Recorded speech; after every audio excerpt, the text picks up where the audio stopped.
का आज जो वर्कशॉप था मेंबरशिप का, हमारे यहाँ पे जो विश्व की दुनिया की सबसे बड़ी जो पॉलिटिकल पार्टी है वो भारतीय जनता पार्टी है। मेंबरशिप की बुनियाद पे पार्टियों की असेसमेंट होती है कि इनका कितना नंबर है। तो communist party of India, communist party of China जो है उसकी 15 करोड़ मेंबरशिप थी, और जो भारतीय जनता पार्टी की मेंबरशिप 2019 में हुई थी वो 16 करोड़ हुई थी। और उसी के बेसिस पे Guinness book of world record में भारतीय जनता पार्टी जो है वो वर्ल्ड की सबसे बड़ी पॉलिटिकल पार्टी बनी।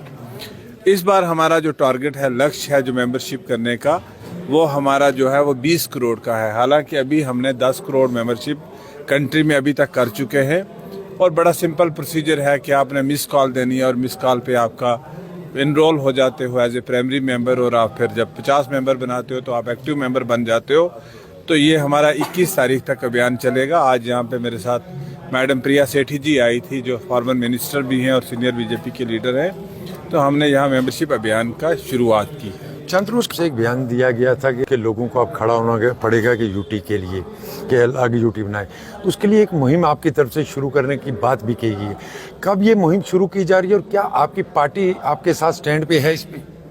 देखिए, मैं सबसे पहले रजौरी पुंछ के लोगों का नुमाइंदा हूँ। रजौरी पुंछ के लोगों ने मुझ पे बहुत एतमाद किया है, और बहुत जगह पे ये इररिस्पेक्टिव बात है कि लोगों ने कम्युनलिज्म, कास्ट, रिलीजन को एक्सप्लॉइट करके इलेक्शन किसी ने जीता हो, वो एक अलग इशू है। लेकिन मैं हमेशा ही रजौरी की वाइस बन के रहा हूँ, पुंछ की वाइस बन के रहा हूँ, और पीर पंजाल की वाइस बन के रहा हूँ। और मैं जो उनकी वाइस है वो वाइस मेरी रहेगी। उनके बेहतरी में जो भी बात होगी वो मैं करता रहूँगा। तो आप स्टैंड हैं आज भी अपने भी? मैं कहता हूँ कि हम किसी भी रीजन में मर्ज नहीं होने चाहिए। हम किसी भी, हमारी रजौरी पुंछ की एक इनफरादी हैसियत है, जियोग्राफिकली डिफरेंट है, लिंग्विस्टिकली डिफरेंट है, इकोनॉमिकली डिफरेंट है। हमारा रीजन एक अलग से रीजन है, और हमारे रीजन को एक पहचान की ज़रूरत है। मैं चाहता हूं कि हमारे रीजन को एक पहचान मिले। सर, इस पहचान के लिए आपकी जमात आपके साथ खड़ी है? ये तो जमात को सोचना चाहिए, क्योंकि मैं तो हमेशा लोगों के साथ खड़ा रहता हूँ, और मुझे लगता है कि अगर जमात मेरे साथ खड़ी ना होती तो जमात इनकार करती। जमात ने इनकार नहीं किया।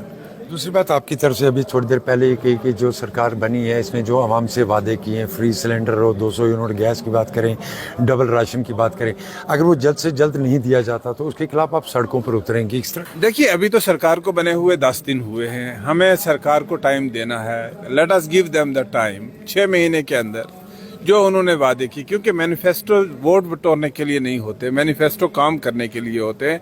और उन्होंने मैनिफेस्टो दिया है यहाँ पे कि हम 12 सिलेंडर साल में देंगे, 10 किलो राशन देंगे, लोगों को 200 यूनिट बिजली फ्री देंगे, महिलाओं को 5000 पेंशन देंगे, जो उनके मैनिफेस्टो में है, जो ऑन रिकॉर्ड उन्होंने आवाम के साथ वादा किया है। हमारा यही कहना है कि वो उस वादे को पूरा करें, क्योंकि जिस वादे पे उन्होंने 370 पे उन्होंने वोट मांगे थे, वो 370 लाना चाहिए। आज वो स्टेट की बात करते हैं, वो डिट्रैक्ट क्यों करते हैं लोगों को, उस बात से वापस क्यों ले जाते हैं?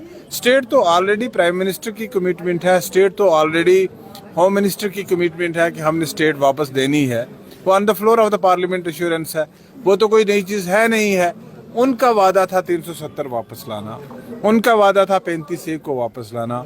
उन्होंने कहा था कि मुसलमान खतरे में, हमने मुसलमानों को तहफ़्फ़ुज़ दिलवाना है, हमने बुलडोज़र बंद करवा देना है, हमने मस्जिदों से ताले हटवा देने हैं, हमने मदरसों से ताले हटवा देने हैं, हमने लड़कियों को हिजाब पहनाने।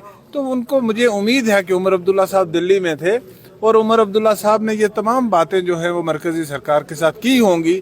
लेकिन बदकिस्मती ये है कि हमें प्रेस में कुछ नज़र नहीं आया उमर अब्दुल्ला साहब की मीटिंग के बाद, कि जो उन्होंने कोटरंका में 20 तारीख को तकरीर की थी, जो उन्होंने मुसलमानों के लिए खदशात का इज़हार किया था, उस बारे में उन्होंने क्या बातें की हिंदुस्तान की सरकार के साथ, वो भी लोगों के सामने आनी चाहिए। क्योंकि हिंदुस्तान के लोग ये जानना चाहते हैं कि जो उमर साहब ने कहा है वो ड्यूल स्टैंडर्ड उनका नहीं होना चाहिए।